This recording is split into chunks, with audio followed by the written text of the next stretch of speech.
अच्छा सर, ये थोड़ा एफआईआईज को ना मैं और डीपली समझना चाहती हूँ। आप कह रहे हैं छोटी सही, लेकिन बिकवाली कल किया क्या है इन्होंने? देखो, कल एफआई ने कैश में इंडेक्स स्टॉक्स जो शुक्रवार को 10,300 करोड़ का बेचा। करेक्ट। कल तीनों मिला के सिर्फ 5,150 करोड़ का बेचा, आधा ही बेचा।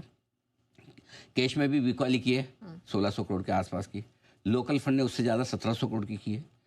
घरेलू फंड लगातार छठे दिन खरीदा है। सो मेरा ये मानना है कि एफआईएस की बिकवाली तो है, इसमें कोई डाउट नहीं, वो ट्रेंड तो बन रहा है। लेकिन अगर कम बेचे तब भी हम संभल सकते हैं। और फर्ज करें आज इन संकेतों के बीच में अगर थोड़ा खरीदारी का मूड आ जाए या थोड़ा बिकवाली का हाथ और रोक दे तो 4 दिनों की गिरावट पे थोड़ी रोक लग सकती है, एक रिकवरी बन सकती है, उसकी संभावनाएं बन रही है आज। देखो, रिकवरी तो हो जाएगी एक बार, इसमें कोई डाउट नहीं। लेकिन बड़ा सवाल है कि रिकवरी के बाद हम टिकेंगे नहीं टिकेंगे, वो वाली एक चीज़ हो जाती है। और दूसरा ये है कि अगर वापस से बेचने का मन हो जाए तो क्या, तो ये सारी चीज़ें हैं। अच्छा सर, इन सब चीज़ों के बीच में आई एम होपिंग आज 25,000 नहीं टूटेगा, क्या मेरी उम्मीद सही है? हाँ, आपकी उम्मीद ठीक है, 25,000 नहीं टूटेगा, ये उम्मीद रखनी चाहिए। ये उम्मीद रखने में बिल्कुल भी कोई हर्ज भी नहीं है, गलत भी नहीं है, और ओवर एक्सपेक्टेशन भी नहीं है मार्केट से। इतनी एक्सपेक्टेशन तो कर ही सकते हैं बाजार से। और क्यों कर सकते हैं? 25,000 के पुट पर 86 लाख शेयरों का ओपन इंटरेस्ट है, जो कि हाईएस्ट ओपन इंटरेस्ट है।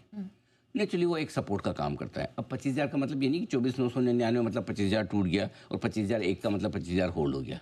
5-25 पॉइंट ऊपर नीचे होना कोई बहुत बड़ी बात नहीं है, और थोड़ी देर के लिए हो जाना बड़ी बात नहीं। बट ब्रॉडली 25,000 होल्ड किया है हमने, और आज सेंटिमेंट कल के मुकाबले में आज बेहतर है। मेरा तो है, आपका?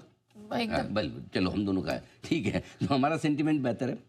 कल बच गए और आज फिर से बचने की संभावना है कि हम 25,000 को ना तोड़ें।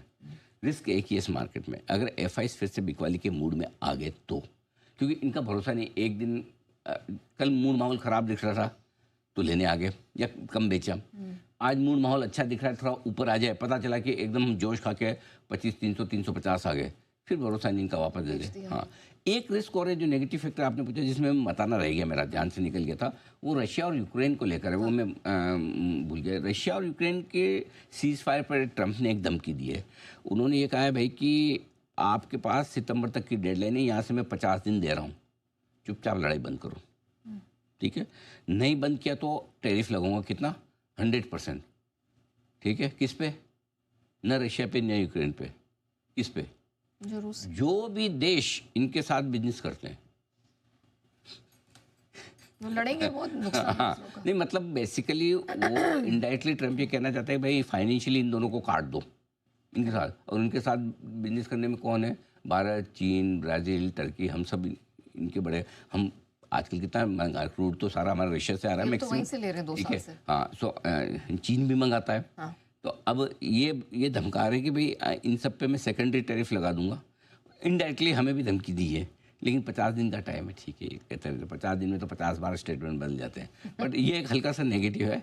हालांकि मार्केट का कोई रिएक्शन है, उल्टा कच्चा तेल घटाई है, कोई खास उल्टा सोना चांदी घट गए। अगर इतना डर होता है स्टेटमेंट तो ये सब बढ़ते। करेक्ट ना, वैसा ठीक है। तो 25,000 तो सॉर्ट आउट लग रहा है। हाँ। अच्छा, तो फिर माना जाए कि थोड़ा सा मिड कैप स्मॉल कैप को देखकर निफ्टी को थोड़ा सा बल मिलेगा, चलना चाहिए। आज मुझे लगता है कि थोड़ी सी रिकवरी का माहौल बनता है यहाँ, और कल निफ्टी को छोड़ के तो बाकी बाजार ठीक ही था। सेंसेक्स निफ्टी को छोड़ दे तो ऐसी कोई खास खराबी नहीं है, और मुझे लगता है 4 दिन की गिरावट पर ब्रेक लगने का भी सही। और वैसे भी देखिए, है तो तेजी का मार्केट है, 2, सवा 2, 2.5% का, मतलब आपका 25,600 मानो, 25,600 से आप 25,000 आ गए, करीब 2% के आसपास का, 2.25% के आसपास का रनिंग करेक्शन है, उतना तो होता ही है। सो मेरे ख्याल से एक ब्रेक लगना चाहिए, और बस यहाँ पे अब एफआईज ना बिकवाली करे, बड़ा ना बेचे, तो बाजार ठीक हो जाएंगे। मेन चीज़ देखिए, चाबी एफआईज का। देखो, हमारे बाजार इस वक्त ग्लोबल पे नहीं चल रहे। ग्लोबल पे हमारे एक ही ट्रिगर, अमेरिका हाई बनाए 50-100 घटे, ज़्यादा फर्क नहीं पड़ता। बढ़ने पे तो हमें कोई फ़र्क नहीं पड़ रहा, घटने में पड़ जाए तो एक अलग बात। हमें ग्लोबल से एक ही संकेत लेना है यहाँ, ट्रेड डील को लेकर। अगर, और वो भी कौन सी? हमारी अपनी ट्रेड डील को लेकर कोई अच्छा या ख़राब संकेत आएगा तो हम उस पर रिएक्ट देंगे। बाकी ग्लोबल मार्केट्स हमारे लिए है ही नहीं एक तरह से अभी। लोकल मार्केट्स हमारे लिए इंपॉर्टेंट है। लोकल मार्केट्स में हमारे 2 ही चीज़ें इंपॉर्टेंट है। एक कम इंपॉर्टेंट पहले बता दूँ, वो है नतीजे। अनलेस की कोई बड़ा एक्सीडेंट हो जाए कर जाए तब तो अलग बात है, जो अभी तो दिख नहीं रहा। इमीडिएट फ्यूचर में कोई ऐसा बड़ा स्टॉक नहीं है। दूसरा हमारा एफआईएस की बिकवाली। तो हम यही ट्रिगर पे चलेंगे, global, trade deal, local, result, FIS. बराबर।